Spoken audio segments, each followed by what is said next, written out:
పేర్ని నాని చాలామందికి తెలియకపోవచ్చు. రేషన్ బియ్యం దొంగ, తొర్రిపల్లోడు, డ్రైవర్ నాని అందరూ బాగా గుర్తుంటాడు. సరే, ఈరోజు ప్రెస్ మీట్ పెట్టి ఆంధ్రప్రదేశ్ వైద్య ఆరోగ్య శాఖ మంత్రి సత్యకుమార్కి వార్నింగ్ ఇస్తున్నాడు. ఏమిస్తున్నాడు తెలుసా? సత్యకుమార్, నిన్ను అరెస్ట్ చేసి లోపల ఇస్తాం.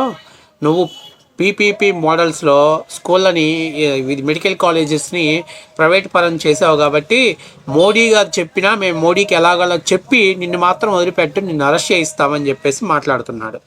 అంతేకాకుండా ఇంకా వ్యక్తిగతంగా మాట్లాడుతున్నాడు. నెత్తి మీద బొచ్చేయలేదు కదా నీకు పేకటానికి, ముందు హైదరాబాద్ పోయి డబ్బులు ఇచ్చి నెత్తి మీద బొచ్చు పొలిపించుకో అని చెప్పి మాట్లాడుతున్నాడు. సరే, ఫస్ట్ ఆఫ్ ఆల్ మనం పీపీపీ మోడల్స్లో మెడికల్ కాలేజెస్ని అప్పచెప్పిన దాని మీద వీళ్ళు కేసు ఫైల్ చేస్తారంట. అట్లా కేసు ఫైల్ చేయాలంటే భారతదేశంలో దాదాపుగా అన్ని రాష్ట్రాలలో పీపీపీ మోడల్స్లోనే కాలేజీ నిర్మాణం జరుగుతున్నాయి.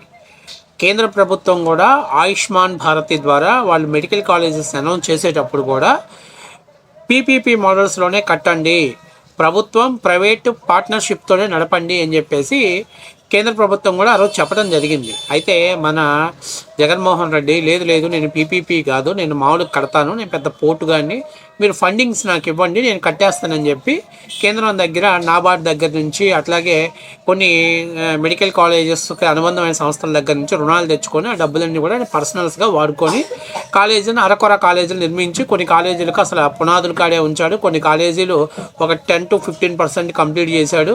ఈ కాలేజీలన్నీ నేను 17 మెడికల్ కాలేజీలు తెచ్చాను, ఈ 17 మెడికల్ కాలేజీలు నేను కడదాం అనుకున్నాను, నా టైం అయిపోయింది కాబట్టి 5 ఎన్నో క్లియర్ చేశాను, అది కూడా అందులో కూడా ఒక 50 to 60% కంప్లీట్ చేశాను, క్లాసెస్ జరుగుతున్నాయి, ఇక మిగిలినవి మీరు కట్టుకోండి అని చెప్పేసి జగన్మోహన్ రెడ్డి వితండవాదం చేస్తున్నాడు. ఇప్పుడు తాజాగా ఏం చేస్తున్నాడంటే బ్లాక్మెయిల్ చేస్తున్నాడు.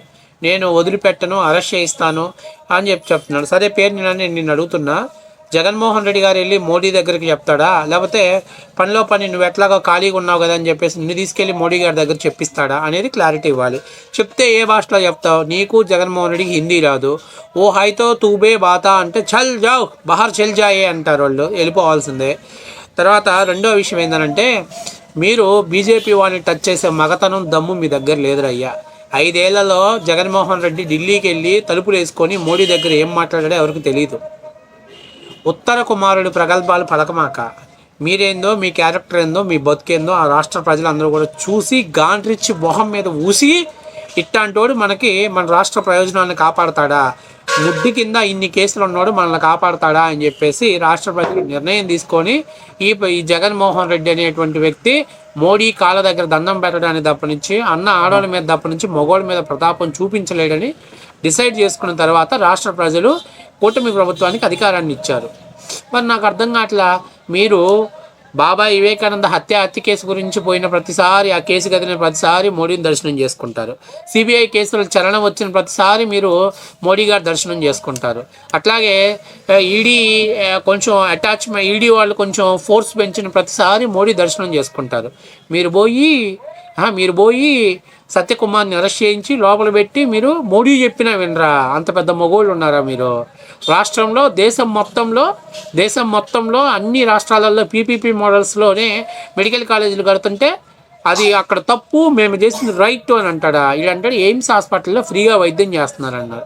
అవును, ఈరోజు ఆరోగ్యశ్రీ కూడా ఫ్రీగానే చేస్తున్నారు కదా, రాష్ట్ర ప్రభుత్వం బిల్లు చెల్లిస్తుంది, ఆరోగ్యశ్రీ ఫ్రీగానే చేస్తున్నారు కదా. మీరు వచ్చి దాన్ని భ్రష్టు పట్టించి నాశనం చేశారు. చంద్రబాబు నాయుడు ప్రభుత్వం దిగిపోయినాడు కూడా ఆరోగ్యశ్రీ బ్రహ్మాండంగా పనిచేసింది. ఇప్పుడు నేను చెప్పేది ఏంటంటే, మీ నాయకుడికి అంత సీన్ లేదు, ఇక నీ గురించి మాట్లాడదాం. అసలు నాకు అర్థం కావట్లా, నువ్వేం పెద్ద పోటుగా అనుకుంటున్నావా?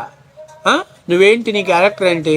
420 గాడివి, రేషన్ బియ్యం దొంగతనం చేసిన అమ్మ పేదలకు ఇచ్చే బియ్యాన్ని నమ్ముకున్న దొంగ 420 గాడివి నువ్వు, చీటర్వి నువ్వు.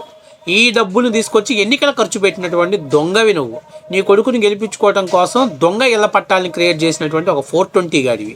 అరే, నీ కిందే ఇన్ని మైనస్లు ఉన్నాయి. నువ్వు పెద్ద మొగోళ్ళు లెక్కన పూల చొక్కా వేసుకొని మీడియా ముందుకు వచ్చి పెద్ద పోటుగాళ్ళ లాగా మాట్లాడుతున్నావు. రే, పూల చొక్కా కిందికి మీదకి పగిలిపోయింది, గుర్తుపెట్టుకో.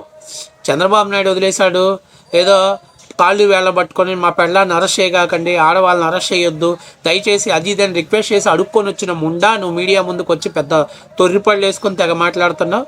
సత్యకుమార్కు నెత్తి మీద బొచ్చు లేదు, నీకు పళ్ళే లేవు కదా, నీ పళ్ళు ఎక్కడికి వెళ్ళి ఎవడు రాలగొట్టాడు పళ్ళు? ఇట్లాంటి అతి మాటలు మాట్లాడితే ఎవడో రాలగొట్టుంటాడు పళ్ళు. ఈసారి ఇంకేం ఉండదు, మొత్తం లోపల మొత్తం సెట్ తీయాల్సి వస్తుంది, గుర్తుపెట్టుకో. ఫస్ట్ ఆఫ్ ఆల్ మనం సబ్జెక్ట్ మాట్లాడుకోవాలి అంతవరకే, కానీ వ్యక్తిగత బాడీ షేమింగ్ చేసుకుంటా మాట్లాడదలుచుకుంటే నిన్న జగన్మోహన్ రెడ్డి గారి వీడియో కూడా చాలామంది ట్విట్టర్లో షేర్ చేశారు. నేను అలాంటి షేర్ చేయను, ఎందుకంటే అలాంటి బాడీ షేమింగ్ చేసుకొని మాట్లాడేవాళ్ళు చేతగాని వాళ్ళు మాట్లాడతారు. నీకు చేత కాదు, నీ కింద చాలా ఉన్నాయి. నీ క్యారెక్టర్ ఏంది, నీ కొడుకు క్యారెక్టర్ ఏంది, అసలు నీ చరిత్ర ఏంది, నీ బతికేంది, మీ నాయన పేరు లేకపోతే నువ్వు మచిలీపట్నంలో పెంట కుప్ప మీద ఈగల లెక్కను కూడా పనికిరావు. నువ్వు నీ క్యారెక్టర్ అది. నువ్వేదో పెద్ద పోటుగాళ్ళలాగా మీడియా ముందుకు వచ్చి మాట్లాడుతున్నావు. దొంగ బియ్యం ఎత్తుకెళ్ళి ఆ డబ్బులు రేషన్ బియ్యం తెచ్చుకొని వాటిని ఎలక్షన్లో ఖర్చు పెట్టినాడు, నువ్వు కూడా మాట్లాడతావా? నువ్వు కూడా పెద్ద మగోళ్ళు లెక్కన మాట్లాడుతున్నావా? ఎవరిని బెదిరిస్తున్నావు నువ్వు? ఎంట్రీకి కూడా భయపడరు నువ్వు ఇలాంటి బెదిరింపులు చేస్తే. అది గుర్తుపెట్టుకో. నీలాంటి వాడిని బీజేపీ వాళ్ళు చాలామందిని చూశారు, మీ అన్న లాంటి వాడిని ఇంకా చాలామందిని వంగబెట్టారు. ఆడ ఏదో సోనియా గాంధీని తొడలు కొట్టాం, మీసాలు తిప్పాం, ఇవన్నీ రేపు కాంగ్రెస్ ప్రభుత్వం వస్తే గంట కూడా ఉండదు, మీ పార్టీ మొత్తం లోపల క్లోజ్ చేసి పడేస్తారు, షట్టర్ల కిందకి దించాల్సి వస్తుంది. అది గుర్తుపెట్టుకో. తర్వాత రెండో విషయం ఏంటంటే, ఆల్రెడీ ఒకటి మాట్లాడి చెప్పాను, రెండో విషయం కూడా చెప్పాను. నేను అడిగేది ఏంటంటే, ఫస్ట్ ఆఫ్ ఆల్ ఈ కూటమి ప్రభుత్వం కొంచెం చేతకాని ప్రభుత్వం నేను ఒప్పుకుంటా. ఎందుకో తెలుసా? ఇలాంటి సన్నాసోడు, ఇలాంటి రేషన్ బియ్యం దొంగతనం చేసిన వీళ్ళు కుల రంగంలాగా తయారయ్యి మీడియా ముందుకు వచ్చి తొర్రి కోతలకు వస్తూ ఉంటే కనీసం మీరు దాని మీద యాక్షన్ తీసుకొని కూడా చేత కావట్లేదంటే మీరు అర్థం చేసుకోలేదనంటే మావిడ చేసింది, మావిడ పేరు మీద ఉంది, ఆడవాళ్ళ మీద ప్రతాపం చూపించకూడదు, ఇట్లాంటి లంగా మాటలన్నీ మాట్లాడతారు. చల్, నువ్వు కూడా మాట్లాడుతావు, ఆడదాన్ని అడ్డం పెట్టుకొని రాజకీయం చేసేవాడిని ఏమంటారు? ఇంకా మూసుకొని పో, ఇంకా మాట్లాడకూడదు, ఎక్కువ మాట్లాడకూడదు. ఏందో చంద్రబాబుని అరెస్ట్ చేస్తాం, సత్యకుమార్ని అరెస్ట్ చేస్తాం. అసలు మీ పార్టీ అధికారంలోకి వస్తుంది కళ్ళగంటున్నావా? అసలు ఏ యాంగిల్ చూసినా మీ పార్టీ అధికారంలోకి ఎట్లా వస్తుంది చెప్పు? మామూలుగా ఎవడైనా అధికారంలోకి వచ్చిన తర్వాత రివెంజ్ పాలిటిక్స్ అనేవి సహజంగానే ఉంటాయి. అది ఎవడో కూడదన్నా ఎవడో ఒప్పుకోడు.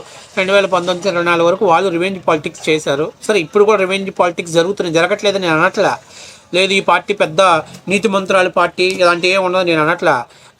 జరగట్లేదని అనట్లా. కానీ ఇక్కడ చాలా ముఖ్యమైన విషయం ఏంటంటే, వీడు రేపు మేము అధికారంలోకి వస్తే డెవలప్మెంట్ చేస్తామని అనట్లా. మేము అధికారంలోకి వస్తే రప్పా నరికి పారేస్తాం, మేము అధికారంలోకి వస్తే పొట్టేళ్ళు నరికినట్టు నరుకుతాం. అంటే నాకు అర్థం కావట్లా, రాష్ట్ర ప్రజలు మీ చేత నరికించుకోవడానికి, మీ చేత చంపించుకోవడానికి అధికారాన్ని ఇస్తారా? సిగ్గుండొద్దా? ఎద్దులాగా పెరిగేవారా? ఎద్దేదవా? ఏం మాట్లాడతా కూడా తెలియదు. చీకట్లో కన్ను కొట్టినట్టు అంటే, ఈ చీకట్లో కన్ను కొట్టేవాడైతే ఇంకెందుకులే, లైన్ దాడుతున్నాం, క్షమించాలి. సో అంత ఓవర్ యాక్టింగ్ మాట్లాడొద్దమ్మా. నువ్వేదో పెద్ద అందగాడి అయినట్టు, 6 ఫీట్ల హైట్ ఉన్నట్టు, నవమన్మధుడు అయినట్టు. నీకేంది, నీ కొడుకేంది? ఇద్దరు చూడు. నీ కొడుకు మొహం ఎట్టుండో తెలుసా? నీ కొడుకు మాట్లాడేటప్పుడు ఎట్టుండో తెలుసా? నేను ముఖేష్ అంబానీని గత సంవత్సరం నుంచి కైనాలు తినటం వల్ల అని చెప్పి ఆ యాడ్ వస్తుంది. సేమ్ తెలుగు ముఖేష్ అంబానీ గారిలాగా ఉంటాడు.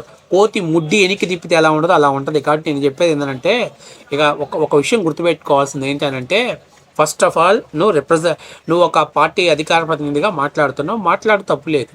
అంతేగాని నువ్వేదో బ్లాక్మెయిల్ రాజకీయం చేస్తే ఇంకాక విడుదల రజనీ గారు కూడా మాట్లాడారు. చిలకమ్మ మన చరిత్ర ఏందో మన బతికేందో అందరికీ తెలుసు, నువ్వు కూడా బ్లాక్మెయిల్ చేస్తుంటే ఎట్లాగమ్మా?